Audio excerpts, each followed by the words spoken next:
A very good morning and welcome to the Breakfast News on Rajya Sabha Television this Saturday morning. My name is Aishwarya Kapoor. Let us start the news bulletin with the headlines.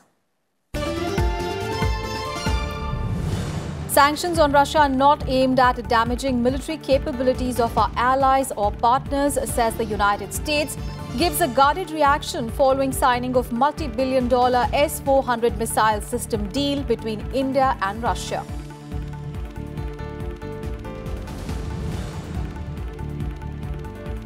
Prime Minister Modi to address public rally in pole-bound Rajasthan. Ajmer rally to mark completion of Chief Minister Vasundhara Raje's 2-month-old Gaurav Yatra.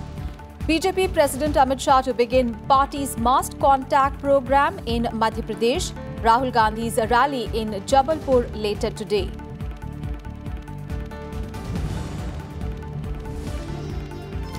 Alert issued in 11 districts in Kerala following forecast of heavy to very heavy rains on Sunday.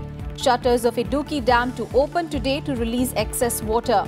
Cyclonic storm alert issued for Tamil Nadu and Karnataka.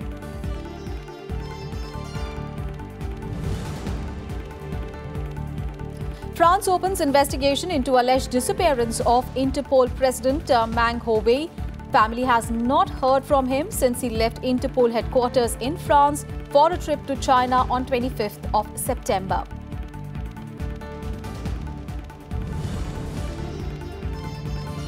And West Indies struggle at 94 for 6 in their first innings response to India's 649 for 9 declared. Visitors trailed by 555 runs in their first test at Rajkot. Our top story this morning, India and Russia inked 8 agreements on Friday, including one on the multi-billion-dollar S-400 air defense missile system agreement.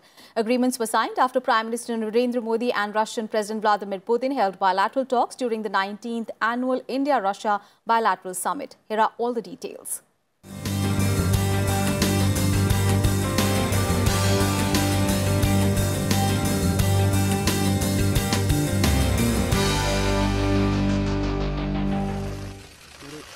India and Russia signed the $5 billion S-400 air defense system deal after wide-ranging talks between Prime Minister Narendra Modi and Russian President Vladimir Putin in New Delhi on Friday.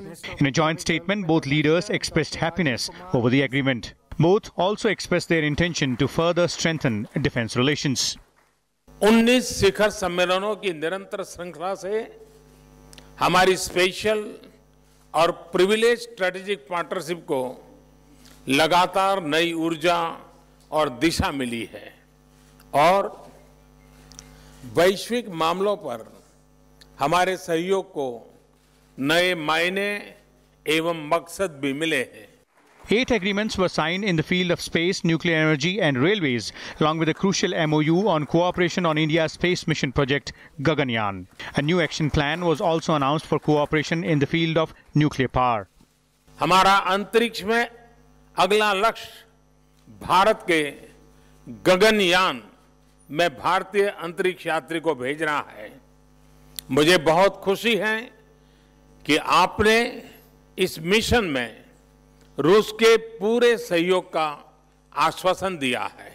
Earlier, Prime Minister Modi and Russian President Putin held bilateral talks in a closed-door meeting on issues of mutual interest. India and Russia also asked all countries to fully implement the Paris Agreement on climate change while committing to promote green development and low-carbon economy. According to the agreements that we possess, based on Russian high-tech technologies, we plan to build 12 power units in the next 20 years in India. We have touched upon strengthening our cooperation in industry and investment. We talked in particular about machine building, metallurgy, agriculture, medicine, pharmaceuticals, and biochemical technologies. After the summit, the two leaders took part in a joint business summit where Prime Minister Modi invited Russian businessmen to invest in India. सरकार यह भी मानती है कि इस काम को हमें जल्दी से जल्दी करना है और निश्चित तौर पर इसमें आपका भी सहयोग चाहिए. हम आपको भारत में बन रही विशाल बिजनेस अपॉर्चुनिटीज का लाभ उठाने के लिए आमंत्रित करते हैं. Modi and Putin later interacted with young talent drawn from India's Atal Innovation Mission and Russia's Sirius Education Center. Modi urged youths of both countries to work at innovations to improve living standards of the poor and the needy. An MOU was also signed between AIM and Sirius to further their cooperation. आज के युग में हम Google गुरु के जमाने में हैं। कुछ भी पूछना है तो गूगल को पूछो, कुछ भी जानना है तो गूगल से जानो।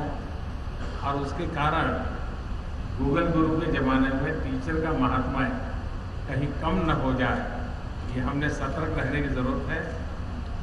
जानकारियां देने के लिए तो बहुत रास्ते होते हैं, लेकिन जिंदगी बनाने के लिए कोई न कोई हमें उंगली पकड़ करके चलाने वाला चाहिए। This was the 19th annual summit between the two countries and the second meeting this year between Prime Minister Modi and President Putin. Both had an informal summit at Sochi in May. In his last engagement of the day, Putin called on President Ramnath Kovind. The signing of S-400 deal shows India's assertion to the world.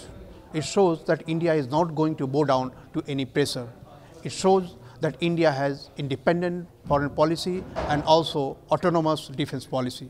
Akhilesh Suman for Rajya Sabha Television with camera person Raj Thakur in Delhi. Meanwhile, the United States has given a guarded reaction following the signing of the S-400 missile defense system deal between India and Russia. Washington has said that its intent to slap sanctions against Russia was not aimed at imposing damage to the military capabilities of our allies or partners. Stating that the intent to slap sanctions on Russia was to impose a course for its malign behavior, the US also made it clear that any waiver will be considered on a transaction-to-transaction basis, adding that it cannot prejudge any sanctions decisions.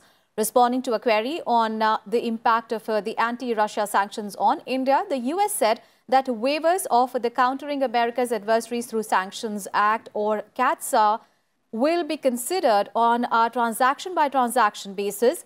However, it said that the waiver authority is not for a blanket waiver. It is a transaction-specific. There are strict criteria for considering a waiver. On to some other news now. The three-day event of the second Global Reinvest India ISA Partnership Renewable Energy Investors Meet and Expo concluded on Friday. Speaking at the valedictory session, Power Minister R.K. Singh said that this conglomeration conveys that the world wants to do something about the environment by taking the renewable route.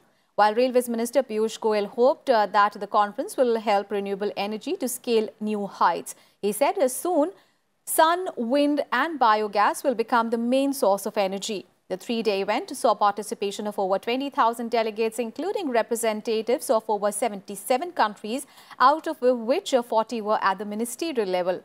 It was inaugurated by Prime Minister Narendra Modi in the presence of Secretary General of United Nations, Antonio Guterres, on 2nd of October this year. The Railways and the Renewable Energy Ministry worked together on a program where we can assure over the next 5 years a 10 gigawatt procurement by the Indian Railways of solar power with made in India products only. Our country decided that by 2030, 40% of our established capacity will be from renewables. Now let me tell you this. That's actually already 33%. We have done that in this short period between COP21 and now. It's actually about 33%. If you add hydro, which is about 46 gigawatts, and the other renewables, solar and wind, which is 72 gigawatt, that makes it 118, which is actually 33% of our total installed capacity, 345 gigawatts. So we'll cross that 40%. President Ramnath Kovind will formally inaugurate the 4th edition of the India International Science Festival 2018 in Lucknow today. The Science Festival is seeing a huge participation by scientists, students and experts from across the country and abroad. Minister of Science and Technology, Dr. Harshvardhan, inaugurated some of the major events at the 4-day Science Festival on Friday. And while interacting with scientists and exhibitors, he said that young scientists will play an important role in realizing the dream of making a new India. IISF is conceivably the biggest platform in India that brings together students, researchers, artists and general public to celebrate the country's achievements in science and technology. And the theme of this event this year is Science for Transformation. वैज्ञानिकों की क्षमता में और वैज्ञानिकों के अंदर भी जो यंग लोग हैं, उनकी क्षमता के अंदर उनको बहुत जबरदस्त कॉन्फिडेंस है और वो जब भी देश की समस्याओं की चर्चा करते हैं, बात करते हैं, तो उनकी बातचीत में से ये झलकता है कि अगर वैज्ञानिक लोग चाहें तो इस देश की हर समस्या का समाधान साइंस के माध्यम से खोज के हमको दे सकते हैं और वैज्ञानिक लोग चाहें तो वो हर अपनी खोज को ऐसे आउटपुट में परिवर्तित करके दे सकते हैं जिसको हम देश की जनता के बीच में पहुंचा सकते हैं। और इसी को वो कभी-कभी एक शब्द उन्होंने एक इंडियन साइंस कांग्रेस में प्रयोग किया था कि जैसे कॉर्पोरेट सोशल रिस्पांसिबिलिटी होती है, ऐसे साइंटिफिक सोशल रिस्पांसिबिलिटी होती है। News from poll-bound Rajasthan now. Prime Minister Narendra Modi will address a public rally in Ajmer today. The rally marks the conclusion of Chief Minister Vasundhara Raje's statewide 2-month-long Gaurav Yatra ahead of the assembly elections in the state. Party leaders say that close to 3 lakh people are expected to attend the rally in the outskirts of Ajmer. Chief Minister's statewide Gaurav Yatra began in August from Raja Sarmund, and this will be Prime Minister's 5th visit to the state this year.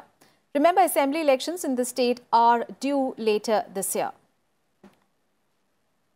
And BJP President Amit Shah will formally launch the party's mass contact campaign in Madhya Pradesh's crucial Malwa Niwad region today. Assembly elections in the central state are due later this year. Shah will launch the Maha Jan Sampark Abhiyan from historic Rajwara area, and he will walk for nearly 15 minutes to appeal for support. And from Indore, Amit Shah will go to tribal Jhabua district to address the Adivasi Sammelan, and he will later visit the Jaura in Ratlam district for addressing farmers. Amit Shah will also interact with party functionaries at Indore and Ujjain divisions. Madhya Pradesh Chief Minister Shivraj Singh Chauhan and the state party president Rakesh Singh will accompany Shah during all these programs.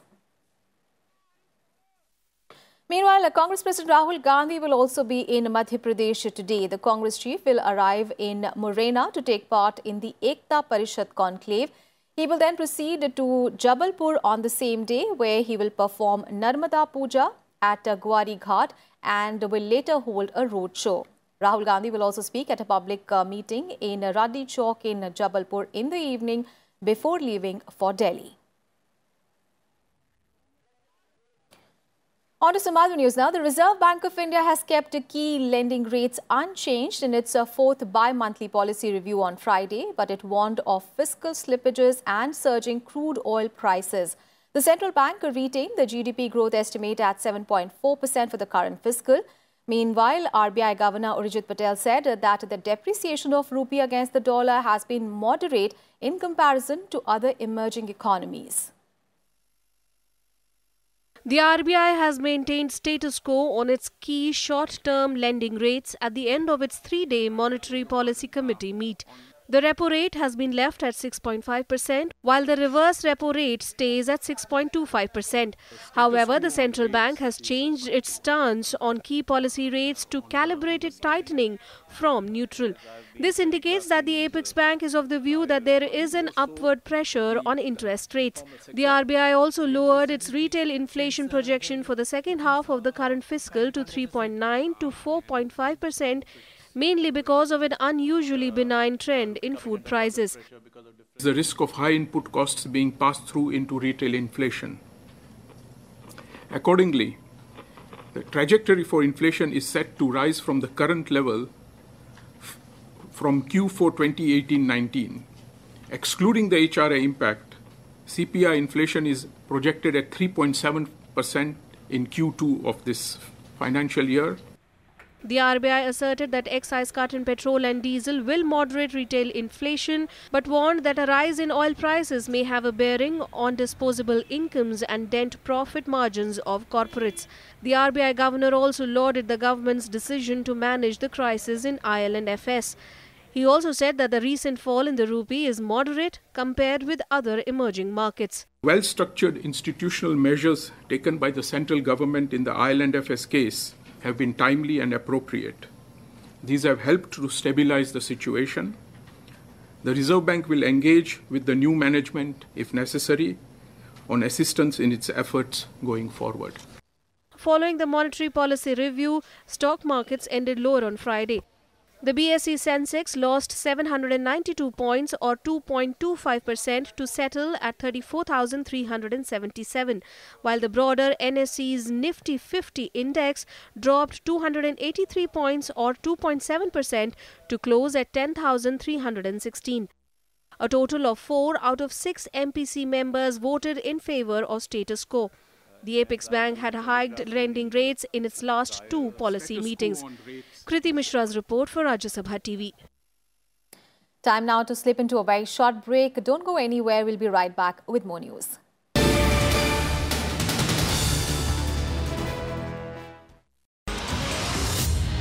First up, National Digital Communications Policy 2018.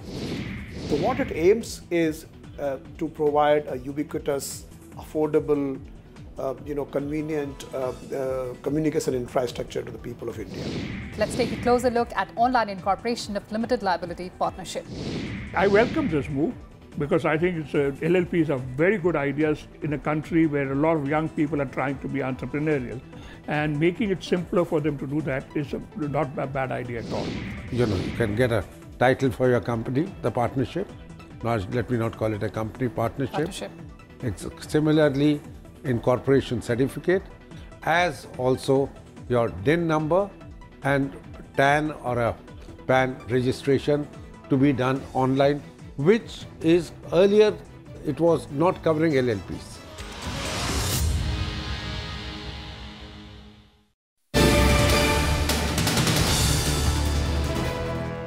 Welcome back after the break. Now, Kerala, ravaged by the southwest monsoon in August, is now bracing for more rains, even as the state government has stepped up disaster preparedness. A weather bulletin said that the low-pressure area over the Arabian Sea could intensify into a cyclonic storm, triggering heavy to very heavy rainfall in several parts of the state. Some parts of the state, including Kochi, Thrissur and Malappuram, received rain on Friday. And in view of the weather forecast, a red alert has been issued in Idukki and Malappuram district with heavy rains expected on Sunday. An orange alert has been announced across many districts, including Palakkad and Wayanad from today till 8th of October. Meanwhile, the state government has said that the shutter of the Idukki Chiruthori Dam will be lifted during the day today to drain out all the water in the backdrop of heavy rain forecast for the next couple of days. Meanwhile, the Navy has put its air and surface assets at Kochi on high alert in view of adverse weather warning. 8 NDRF teams have also been deployed in the state. Fishermen have been warned not to venture into deep sea. Meanwhile, rains continue to lash parts of Tamil Nadu and neighbouring Puducherry for the 3rd day on Friday, prompting officials to declare holiday for educational institutions in Tamil Nadu today. Tamil Nadu initiated preventive measures following a heavy rain alert in the state on 7th of October. 3 NDRF teams have been deployed in the state. Meanwhile, the Karnataka government too sounded an alert in 12 districts as the IMD said that heavy rains were likely in south interior parts of the state. And Home Minister Rajnath Singh has held Pakistan responsible for the problems in Jammu and Kashmir. He was addressing a summit in New Delhi on Friday. Rajnath Singh also said that the government is committed to strengthening the situation in the valley and is consistently working to improve the situation there. The minister also called Naxalism a big challenge for the country while highlighting the government's efforts to weed out Naxals. Singh also underlined that the government will not tolerate any violence. He said that anyone can say anything about the government, their ideology and philosophy can be different and people may or may not agree with it, but no means can violence be promoted in India. The Home Minister also said that urban Naxalites are working to provoke violence. He termed as unfortunate the Tiwai murder case in Lucknow. And 2 National Conference workers were killed in a terror attack in Srinagar on Friday, just days before the local body polls in the state. The terrorists opened fire at political workers, killing National Conference workers Nazir Bhatt and Mushtaq Wani. Shakil Ahmed, Alpha president of the National Conference, was critically injured. The National Conference termed the killing of 2 of its workers as barbaric. PDP chief Mehbooba Mufti has also condemned the terror attack. The BJP and Congress also condemned the killings of NC workers in the state. Remember, the first phase of polling for the local body elections will be held on 8th of October. Both the National Conference and PDP are boycotting the elections over Section 35A, which gives a special status to Jammu and Kashmir. Let's get to all the international news now. First up, news from Pakistan, where the opposition leader Shahbaz Sharif was arrested on Friday in a long-standing corruption case. The country's anti-graft agency said 9 days before the crucial by-elections are due to be held. Friday's arrest by the agents of National Accountability Bureau in Lahore involved a case of alleged corruption in a low-cost housing scheme called Ashiana, when Shahbaz Sharif was the Chief Minister of Punjab province. His brother, ousted Prime Minister Nawaz Sharif, was sentenced earlier this year to 10 years in prison by the same agency after the Supreme Court removed him from power. Now, Sharif's party has accused the new government of using the anti-corruption agency for political victimization. Former Prime Minister Nawaz Sharif also reacted to the arrest of his brother, terming it as worst victimization and holding the Pakistan Tehreek-e-Insaf government responsible for it. Remember, by-elections to fill 11 parliamentary seats and 19 provincial assembly seats are scheduled for 14th of October. Shahbaz शरीफ साहब को आज उसमें गिरफ्तार किया गया है। हुकूमत हम इस तमाम मामले में मुकम्मल गैर जानबदार है, लेकिन हम ये जानना चाहते हैं पाकिस्तान की आवाम की, हम ये नुमाइंदगी करते हैं कि पाकिस्तान को जिन लोगों ने लूटा है उन लोगों का एहतसाब होना चाहिए, और ये एक अहम कदम है उस एहतसाब की तरफ। इसको हम खुशाइंद समझते हैं। And human rights activist Nadia Murad and physician Denis Mukwege will be given this year's Nobel Peace Prize. The committee chairperson announced the names at a ceremony at the Norwegian Nobel Institute in Oslo on Friday. Murad and Mukwege won the award for their efforts to end the use of sexual violence as a weapon of war. Murad was captured by Islamic State militants in 2014 and has spoken out about the abuse that she suffered at their hands. In November 2017, she published her story in the book Last Girl, My Story of Captivity and My Fight Against the Islamic State. Mukwege, a Congolese doctor, has spent his life working with the victims of sexual violence in the Democratic Republic of the Congo. This year, the field of possibilities facing the 5 members of the Norwegian Nobel Committee was pretty wide, with 331 individuals and organizations proposed for the prestigious prize. And winners will be conferred the prize on 10th of December. Jambo lisilofaa kwa Kifaransa wanaita reparation. Ni muhimu sana kama dunia sasa, ile ambayo tunaomba zaidi ni kusema dunia ikubali kama wamama wote ambao wamepitia shida, ikiwa wanakubali kama walipitia shida, ni lazima wamama wapate pia reparation. And France has opened investigation into alleged disappearance of Interpol President Meng Hongwei. The French police said on Friday that they had opened an investigation after Meng's wife reported him missing following a trip to his native China on 25th of September. Meng has held several senior positions in China, including the Vice Minister of Public Security. However, international police group Interpol said on Friday that while it was aware of the reports of alleged disappearance of its president Meng Hongwei, the issue was a matter for the relevant authorities in France and China. News from the United States now. The U.S. Senate voted on Friday to move forward Brett Kavanaugh's nomination to the Supreme Court. despite an FBI investigation into sexual assault allegations. Lawmakers backed President Donald Trump's nominee by 51 to 49 in a procedural vote that moved the Republican-controlled Senate towards a definitive decision. A final vote on whether Judge Kavanaugh will join the 9-member panel is scheduled for Saturday afternoon. And if confirmed, the position is for life.